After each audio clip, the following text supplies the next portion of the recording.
Subscribe करें हमारे YouTube channel को और बेल आइकन का बटन दबाएं ताकि जो हमारी लेटेस्ट वीडियो सबसे पहले आपके सामने आ सकें और आप सबसे पहले उन्हें देख सकें।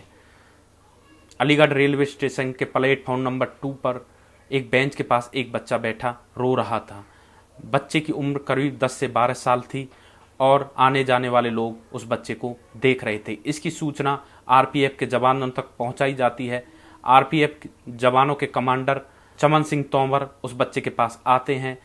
उनके हाथ में एक पानी की बोतल होती है। वो पानी पीने के लिए बच्चे को पानी की बोतल देते हैं और उससे पूछते हैं कि बेटा तुम रो क्यों रहे हो और कहाँ से आए हो। तब बच्चा बताता है कि वह दिल्ली के प्रीत विहार का रहने वाला है और वह घर से भाग कर आया है।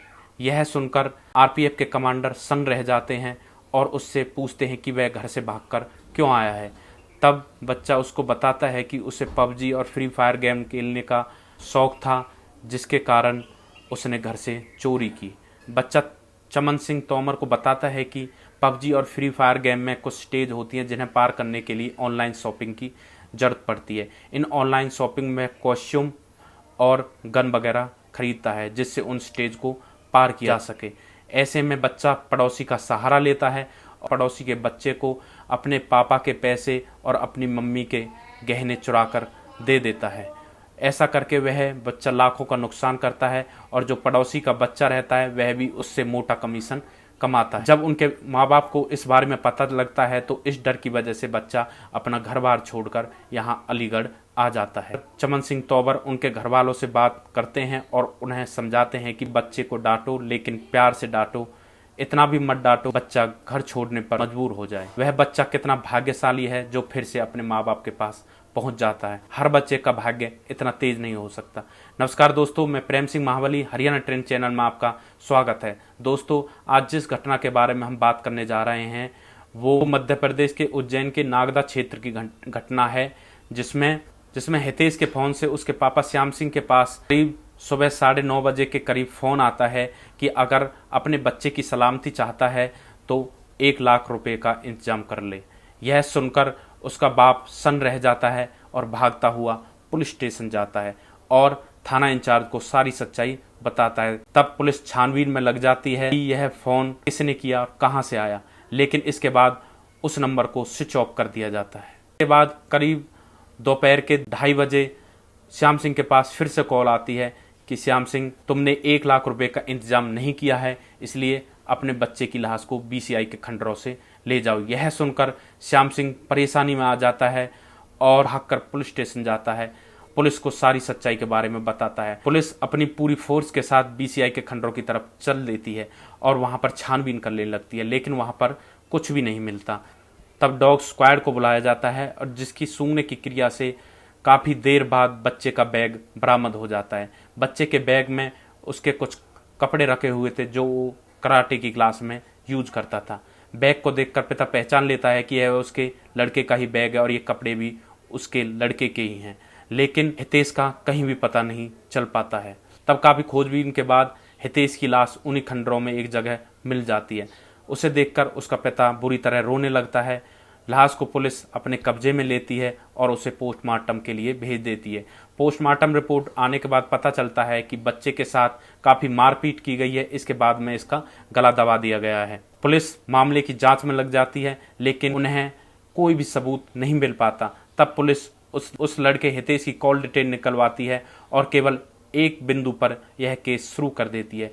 इसमें एक नंबर ऐसा था जिसने 9:30 बजे के बाद उस नंबर पर कभी कॉल नहीं किया, लेकिन इससे पहले उसकी बहुत ज़्यादा इस नंबर से बात होती थी। तब पुलिस शक के आधार पर इस नंबर वाले के पास जाती है और यह नंबर पड़ोस के सत्यम का नंबर होता है। शक के आधार पर पुलिस सत्यम को उठा लेती है और उससे पूछताछ जारी कर देती है, लेकिन सत्यम बहाने बनाने लगता है। पुलिस उस पर दबाव बनाकर उससे पूछताछ कर देती है।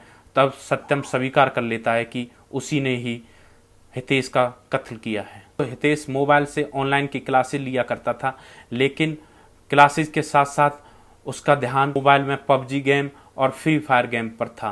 पबजी गेम और फ्री फायर गेम में कुछ स्टेज ऐसी होती है जिन्हें पार करने के लिए कुछ गन्स और कॉस्ट्यूम की जरूरत पड़ती है।